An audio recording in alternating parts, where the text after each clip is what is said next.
ready? Got open man. DJ Moore. End zone. Touchdown. Touchdown Bears. I am Jeff Joniak. Blitz is on. Down he goes. Brisker. What was it like playing for Coach Ditka? I don't want to answer any questions like that. Pressure coming. He's in big trouble. Down he goes. Montez Sweat. And etc. Now, Bears Etc. brought to you by Geico, with the voices of the Bears, Jeff Joniak and Tom Thayer. Time to hit reset, pull together, push out the pain, and refocus on the game. With Super Bowl winning Bears guard Tom Thayer, I'm Jeff Joniak. This is episode 108 of the Bears Etc. podcast. It's brought to you by Geico. Tommy, sounds simple, but look at it as a fresh slate. No looking ahead, one at a time. You're 4-4, got 3 straight home games. Things were not great, obviously, in that loss, and a lot of things to work on, as we'll hear from Matt Eberflus in our status at Halas, and some injuries to talk about. But how's that for a mindset set right there? That's all about football, because you got to be prepared for the next week. You can't dwell on what happened last week, and unfortunately, I thought there was too much dwelling from the experience in Washington, too many questions asked 4 or 5 days after the fact.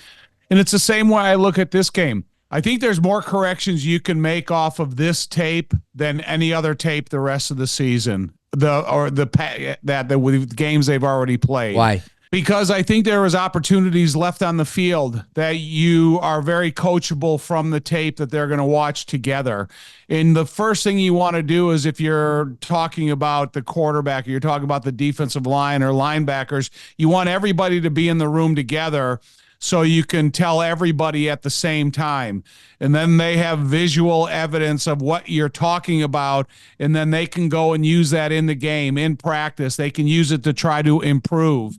So there are a lot of things I saw on this tape, offense, defense, that are easily correctable. All right, so let's start with the running game and both sides. Stopping the run and running the ball. That was a certain emphasis. It's kind of the story of yesterday's game.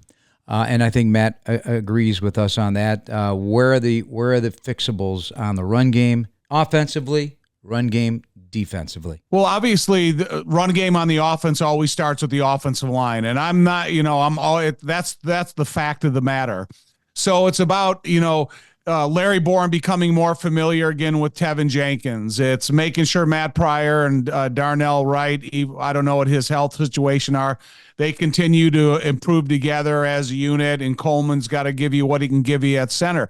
But I think it's also the commitment by the running backs to complement what the offensive line is doing in front of you.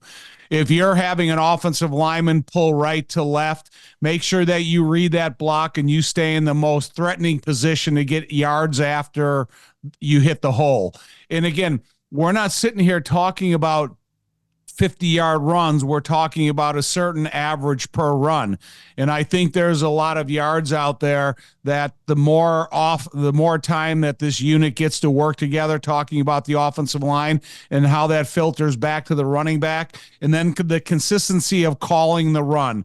Don't be afraid to call it 2, 3, 4, 5 times in a row, because that's the most deflating sense of accomplishment that you can put on an opponent's defense, is being repeatedly successful against the run.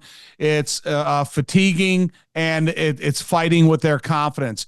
And then, when you think about it on the defensive side of the ball, the Bears have done a nice job this season. And when you kind of get yourself in a blockable position, and all of a sudden now the running backs that they have are bursting through the hole, and it's difficult to grab them and stop them. This is the NFL. You're not going to one-hand grab a running back in the NFL. You have to get a majority of the bodies in the right position. And the thing about being in the right position defensively, it's making sure that if I'm on the defensive lineman, I'm in control of the offensive lineman that I'm facing, that linebacker is exactly in the right position where he needs to be, so you don't give any escape hatch to the running game. And the Bears have been doing it all year. So, I'm not sitting here trying to reinvent what this defense is capable of being because of the game in Arizona. I just want them to get back on track to playing as well as they have been playing. A lot of traps, a lot of counters in that offense by Arizona, and they did a great job. I got to give them credit too. They did some good things. Yeah, and that's the thing about when you talk about traps and counters, Jeff, you're not talking about decleters. You're not talking about pancake blocks. You're talking about running full speed and making sure that defender's got to stay farthest away from being able to fight into the hole as possible. And I think that's one of the, kind of the trends in the NFL right now is the amount of counters, traps, and those outside zone plays. But the Bears, they have been running them really well. The big touchdown run in Washington beyond DeAndre Swift is proof of that. I think I saw a counter tray by Arizona yesterday. Yes. I mean, it's a couple that was a Ditka favorite, now. right? That was a Ditka favorite. Or actually, it was Washington, right? We called it counter pinch OT. Okay. The Washington Redskins at the time, they called it the counter tray. Right. It's the same play, just like all these other variations of offense. They're the same plays. They just have different names for them. And it is all about execution. If it's blocked up right, you're going to get something out of it for sure. This Bears Etc. podcast is brought to you by Geico. And Bears fans, Steinhoffel's a proud partner of the Chicago Bears. The Bears season includes Steinhoffel's partnering with Special Spaces Illinois to create dream bedrooms for children battling cancer. And for every false start caused by the Bears defense during a home game, Steinhoffels will donate $1,000 to Special Spaces Illinois. Shop in store and online at steinhoffels.com. All right, let's step into the offense. Rome Odunze at the podium on Monday through Zoom. No access at Halas Hall on road games, after road games anyway. So we heard from Coach and Rome and Kevin Byard. So here's Rome Odunze on just some overall thoughts about the game. I think it's just a lack of execution in certain instances, and then negative plays. Stripping our drives, and I think those things, gotta get rid of all those things and be able to execute for a whole entire drive. I think there continues to be flashes and great things within the drive that we need to continue to build on and play through and even play through some of the plays that don't go our way. Sometimes it's not going to go your way every single time you go out there on the field. So we need to be able to overcome some of those scenarios and make a play so that way we can put some points on the board. Of course, we're not happy. We're not happy with it. I think, we expect a lot more from ourselves and this unit as a whole. And those are things we need to correct immediately, and it starts with the details. And, today, Monday, going into this week, preparing for the Patriots and being locked in on all the details of our job and as a unit as a whole. At the end of the day, it takes all 11 doing their job to perfection to have one successful play. So everybody needs to, hone in on those things and collectively come together, have that belief in one another that we can get the job done, and I believe we can. So Rome had himself a 100-yard game, had that 44-yarder, had a couple of other nice ones. I know he's one of your features this week to discuss on your game plan. How did that go, and what did you see? Rome is a heck of a football player, and I think he complements the rest of the receiver position equally as well, and he's just starting to develop a relationship with Caleb that it doesn't necessarily have to be run the route, confirm you're in the spot, and then I'll throw you the ball. There was a 2nd down and 12, and Rome ran his route, and he put the defensive back in a backpedal position that he couldn't recover from in time. Caleb saw that happening, and he threw the ball while Rome still had his back to him, a lot like that touchdown a couple weeks ago to Keenan Allen. And then Rome turned, he sighted the ball, caught it, and then got the 1st down out of it. So I think it's really important to be able to develop that kind of understanding between each other that, hey, you got to realize by the time you get to your landmark, the ball is going to be in the air. But then there's a couple times that Rome did an incredible job of making himself available when Caleb was scrambling outside the pocket. And he didn't make all this hectic movement so the defenders were aware that he was setting up, waiting for him. He kind of just sat in a subtle position, well in bounds, that Caleb had a big target zone to get the pass to Rome. And so a couple of growth elements, seeing that out of Rome, but then hearing him at the podium, the guy's mature beyond his years, and I think he's got great influence by DJ and by Keenan Allen and the rest of that guy in the receiver room to make the most out of it. If Caleb Williams, who was under attack, he was, there was a lot of pressures, but if he gets rid of the football just a tick sooner on some of those throws, they're in tight windows, But just as you indicated, not out of his break just yet. I'm talking about any receiver at this point. There have been more of them yesterday. 100%. Yeah. And I think that's one of the most correctable items in this video is there's non-throws left on the field that if you have a chance to go back and look at them, okay, Caleb, don't put all the pressure on you to get a 14-yard out or a 16-yard completion. Look, if you go through a 6 or 7-yard completion and put it into the receiver's hands with momentum, he's going to get yards after the catch. I think Caleb has got to be satisfied with seeing some underneath opportunities. The one pass that he threw on the left-hand side to Keenan Allen in the end zone, DJ Moore was open on the underneath.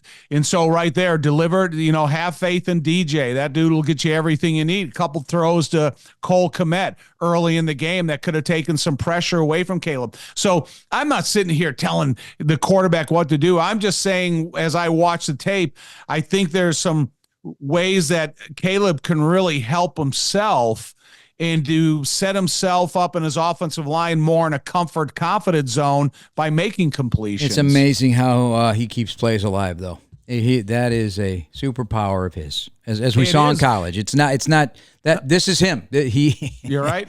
And this is him. But I just, again, being a young guy with a bright future ahead of him, I don't want him to put too much pressure on himself thinking he's got to be the savior. The reason you're in the NFL, every one of these guys are in the NFL because they're world-class athletes at their position. So listen, man, you're here. You have a talented arm. Show us that talent into the hands of the playmakers and then let them run extra after. And it's a topic of conversation in our status of Halas with head coach Matt Eberflus. My conversation with him, you wonder if the slow starts, the lack of production in the first quarter or on the opening drive creates a lot of pressure on the offense in general. It's one of the things we discussed. All right, time for our status at Halas with Bears head coach Matt Eberflus here on Bears Etc., episode 108. Matt, how you feeling, first of all? I'm doing well. Thanks for asking. A lot of this right now, I don't care if it's a 6-game winning streak or a 2-game losing streak, messaging is important after every game, and I know that's important to you too. And I don't know who said it, if it was you at the podium this week in the early gathering with the media or one of the players. We want to go the right way. And I don't remember who said it, but that resonates with me. And going the right way is doing things the right way. And doing things the right way sometimes, as Ryan Poles likes to say, is the hard way. Is all that on the table right now for this football team? Yeah, the football team, we met and talked about the game. And, it's important that we look at it with a critical eye every single week and what we need to do to improve. And, obviously we fell short the last couple of weeks, and it's important that we really look at what we can do to improve, and then how do we do it? So it's important to, look at what we need to improve on, but also how do you improve that to, particular aspect of the game. So that could be run game, it could be run defense, it could be explosives, it could be, whatever we decide those things are. It's only a few things we need to improve. I think we're close in a lot of areas, and it's important that we really focus on the areas that we need to improve on this week. What areas do you feel you're close? Yeah, I believe that, the run offense and the run defense, I think we're close. I think we are. I think we just got to keep improving. And I think that's where we start everything. And that's important that we understand the importance of that. And we showed the players the details and the importance of that, in terms of being a successful football team. And we're going to get that done working into Wednesday here. Yeah, players look for answers, coaches look for answers, coaches look for answers from each other, and that's per snap, per game, and per week, right? So the answers never are. It's a never-ending process to find the answers, and what's involved in finding the answers, right? Yeah, exactly. You got to take, like I said, a critical eye and look at yourself. What can we do better? You got to take a look inward and what you can do better. In terms of coaching, setting guys up and put them in position, and then the execution of that through drill work, through practice, really putting the emphasis on those improvement plans, and then executing those on game day. I also think you mentioned staying connected and what's involved in staying connected, not only as a coaching staff, but as a team. Yeah, staying connected is really about telling each other the truth and looking each other in the eye and moving forward with a good plan and a good process. going into this each and every week.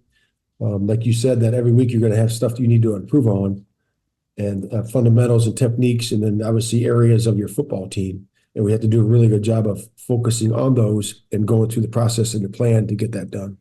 Do you have a set right now on both sides of the ball, special teams, of things that you absolutely believe in, and that's enough to start rebuilding that next floor that you're trying to reach?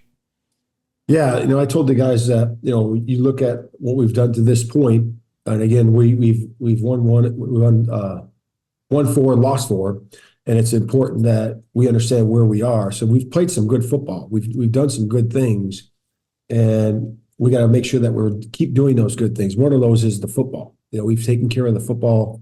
We're at +7 right now, where we are in the football season, and we got to continue to do that. That's important.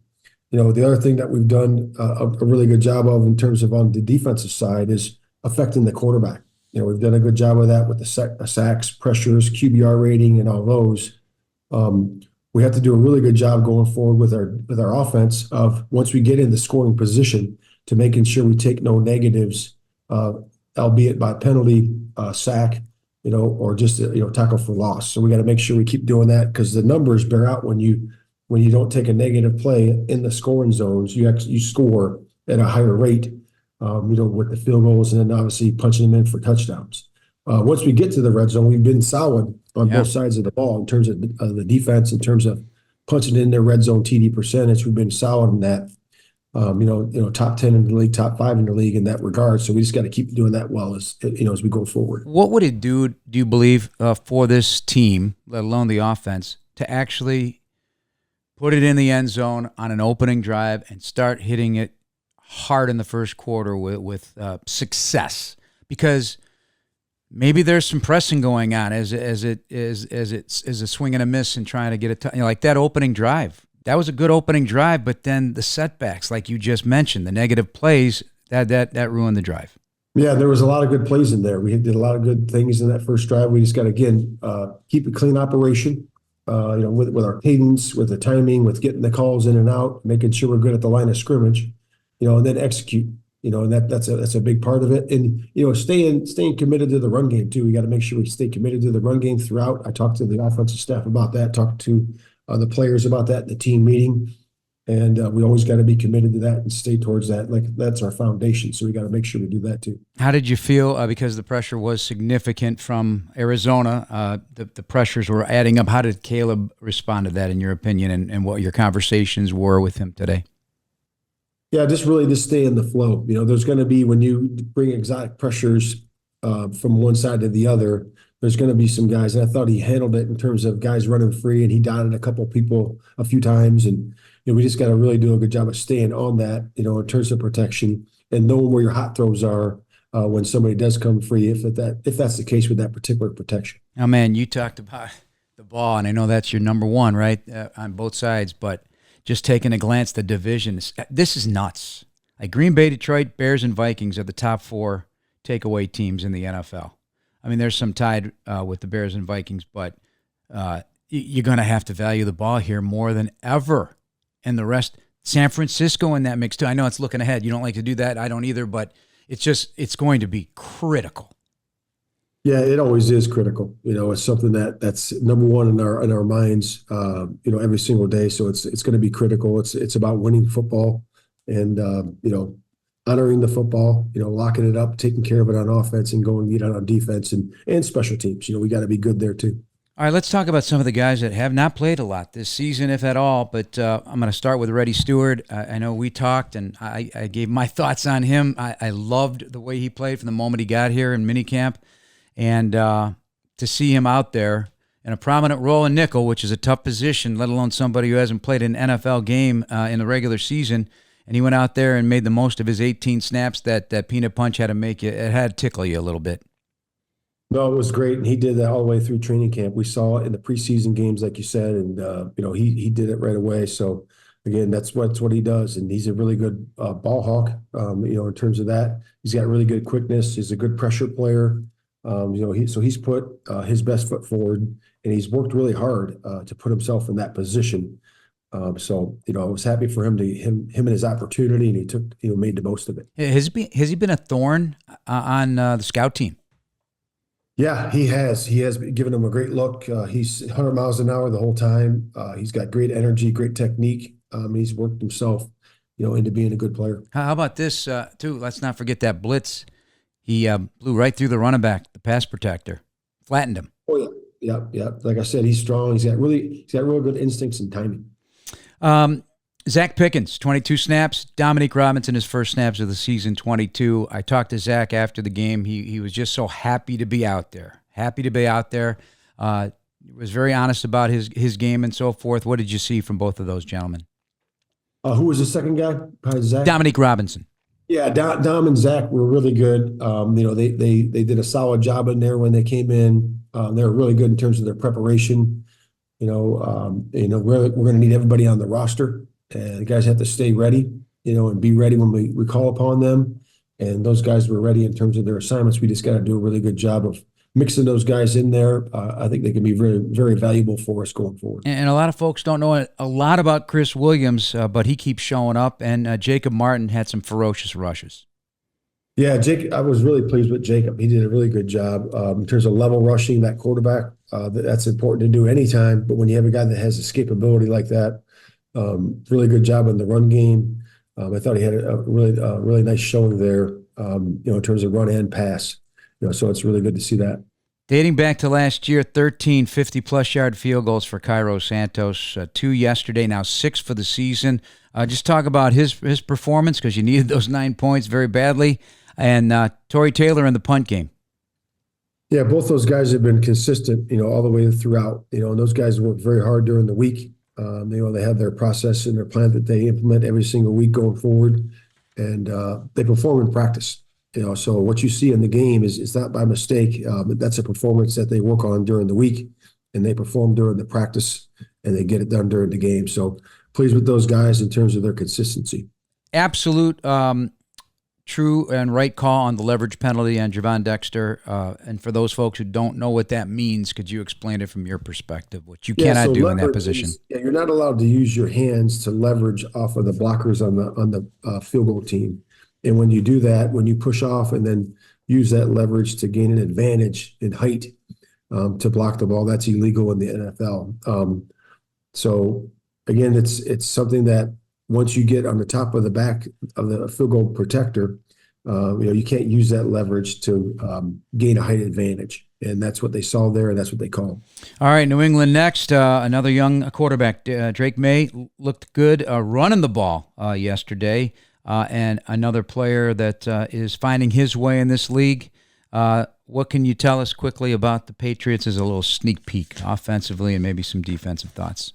Yeah, just really, we're going to spend this time here really focusing on us. We'll get to that. We got some things that we have to correct, and we have to get to. And obviously, the Patriots, have really good players, and they got their thing that they're doing. But for us, it's about focusing on us right now. We'll get to that here in the next 24 hours. And it's a team that really needs some good home cooking. It's been a minute, man. It's been a minute since you've been home. 8 straight home wins. So that's a place you guys are starting to feel very comfortable performing at a high level.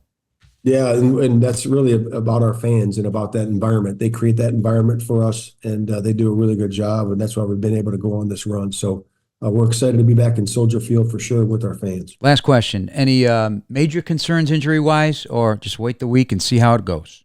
Yeah, we'll see how it goes. We got some guys that we got to wait and see for the next 48 hours until we get to the first practice. But, I think we should be pretty good. All right, Matt. Thank you for joining us.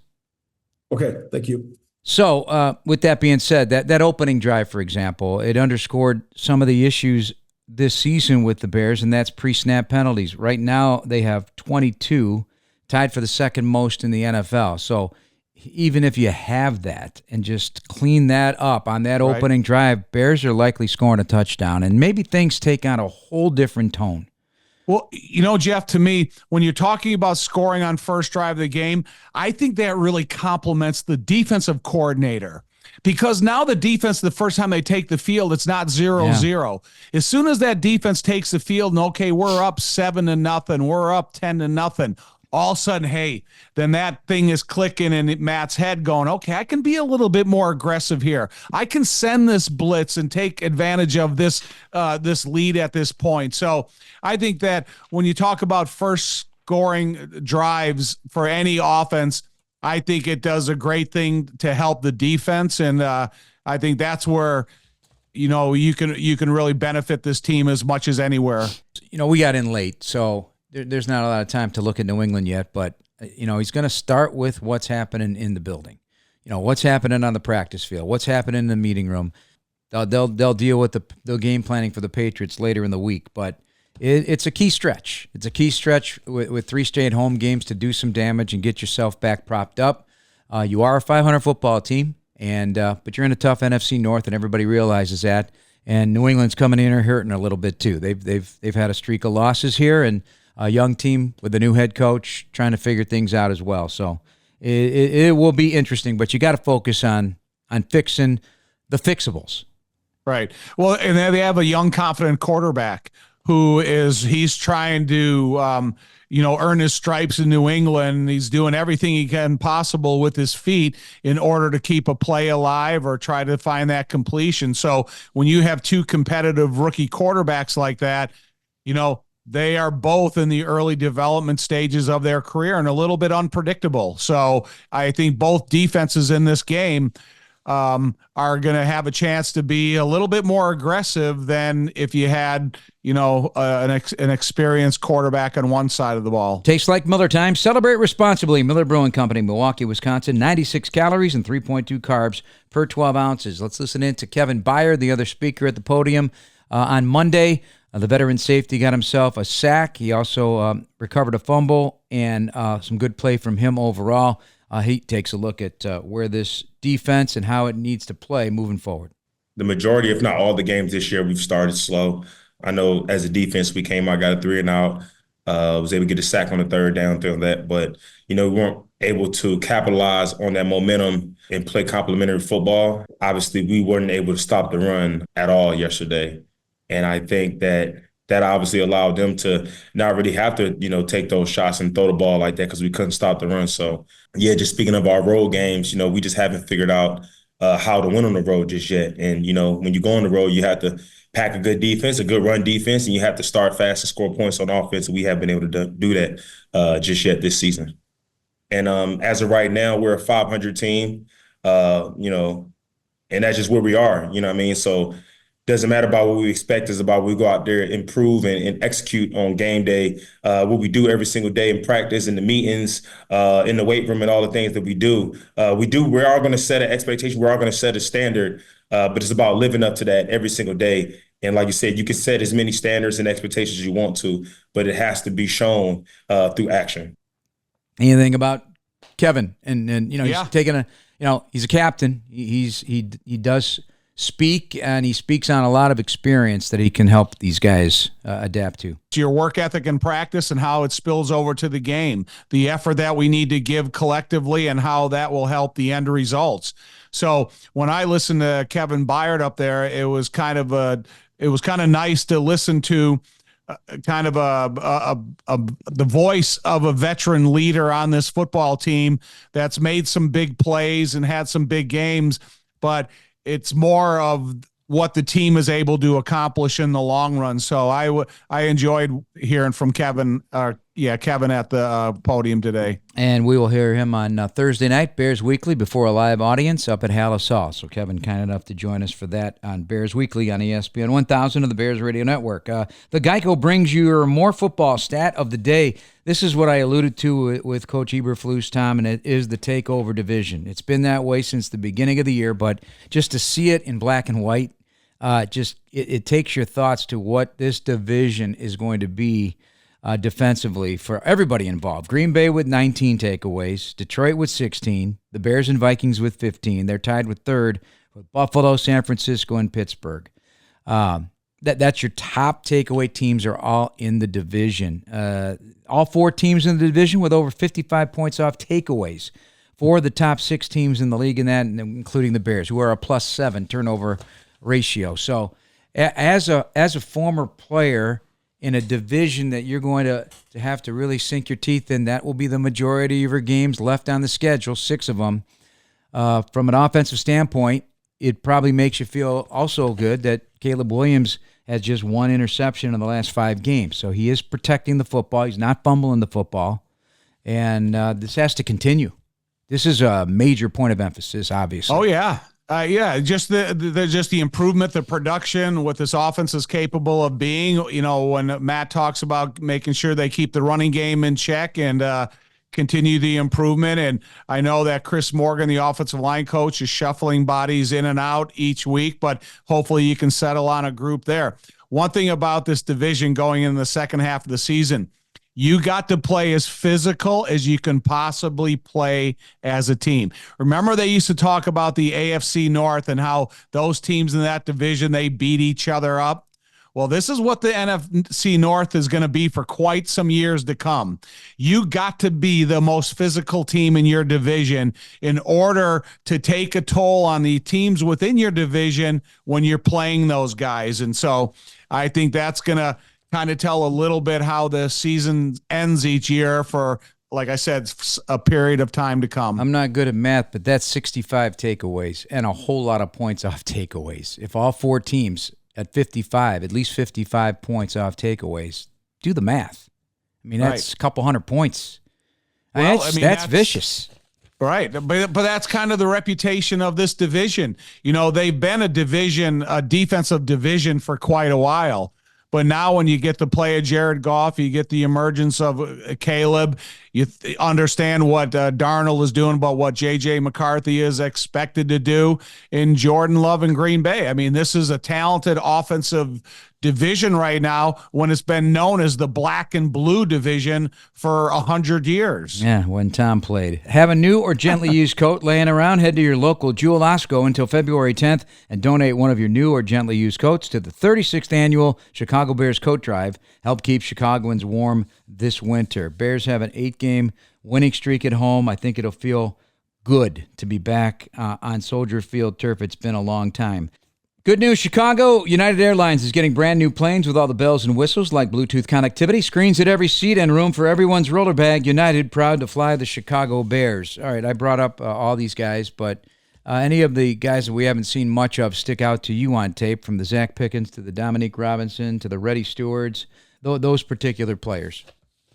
All of them, because, after you have some significant time off, after you are not on the active roster on a Sunday, and after you've come in here, from from the training camp portion of football until all of a sudden you're an active member, and Reddy coming in here and creating that fumble, was excited to see that. He's a motivated guy, and I think that's the unique thing about this defensive backfield is when the next player has had to come up and get significant playing time, they've been prepared mentally and physically. And then Zach Pickens, this is a guy that we've been waiting to come in here, get healthy and play since he's come aboard. And maybe his play time will increase significantly if Andrew Billings is injured enough not to play. So he's a guy that is going to immediately thrust to the front of the line, but you can play DeMarcus Walker in there along with Javon Dexter Sr. So you do have movable options there on the defensive line. And, I was encouraged by what I saw by Larry Borum, because I don't know how well and physically you can be conditioned after coming off of an ankle injury, but I think he did a good job. He was ready to play, and, he and Tevin, they held down the left side of the fort effectively, but now they got to play better each game together that they're in the lineup. Blue Cross and Blue Shield of Illinois, right here at home, driving access toward healthier communities through it all. So let's take a sneak peek before we dig in deep on the New England Patriots on our Thursday podcast. So a team with just 2 wins, but the quarterback, Drake May, did some really a lot of damage with his legs. He went back to throw 52 times. Not certain that was the original game plan, but it was a must-do to try to stay alive on the road in Nashville. Did a heck of a job on that long play of 14 seconds to keep himself available. Found a window, threw it into the end zone. He did turn the ball over. costly in overtime. But overall, what was your analysis of what you saw quickly on New England? Well, you know what? I think New England did the right thing. They didn't put him in the lineup immediately. They allowed him to grow and develop a little bit on the sidelines, and then they put him in and said, look, man, you're the quarterback of the future, so you got to learn, grow, and play better each week. And they have a brand new head coach who is he's not on a trial base, but he's a new coach that's trying to bring a locker room together, and he was a player, so he probably does it with a little bit more strictness, but they're used to that in New England because of what they just lived through with Belichick. And Robert Kraft is a heck of an owner, and I think he's willing to give Mayo whatever he possibly needs to be a successful coach. They did not run the ball well outside of the quarterback, but they do have Ramondre Stevenson, and he's a big back that can do some damage. Defense allowed 4.5 a carry on 33 attempts and 7 of 16 on third down. Christian Gonzalez, an outstanding corner. They've lost the turnover battle 4 times in 9 games. And then you got Marcus Jones on the kick return game. If you kick it to him, be ready, because he had 44 and a 25-yard, and he's been good all season. He's also a defensive back for them. Yeah, I mean, they have good special teams. I think their vulnerabilities lie with both lines of scrimmage, offense and defensive line. So if the Bears' defensive line can keep up that healthy, fun, aggressive rotation, I think they can win the battle up there. And it's always nice to, have that aggressive snap count at home when you're playing with a supportive crowd. And I think the Bears' offensive line will play a better brand of football. All right, Tommy, that's going to wrap us up. We're brought to you by PNC, official bank of the Bears. Real happy birthday goes out to Devin Hester. Happy birthday, number 42. He'll be at Soldier Field on Sunday to accept his Pro Football Hall of Fame ring. I'll be out there at halftime like you were for your former teammate, Steve McMichael. Good. And that's a fun experience. It means a lot, and the crowd's going to go crazy for Devin. Oh, it's going to be insane, and I'm happy for him because of all the pressure that led up to him getting inducted into the Hall of Fame. You go through all that trial, and then you have these little increments of the award that you get reminded of, and that'll nothing be like that introduction at Soldier Field. All right, special thanks to Matt Eberflus for Tom Thayer. I'm Jeff Joniak. Thanks for listening, everybody. Please subscribe now on the Chicago Bears official app, Apple, Spotify, YouTube, or wherever you get your podcasts. Bear down, everybody.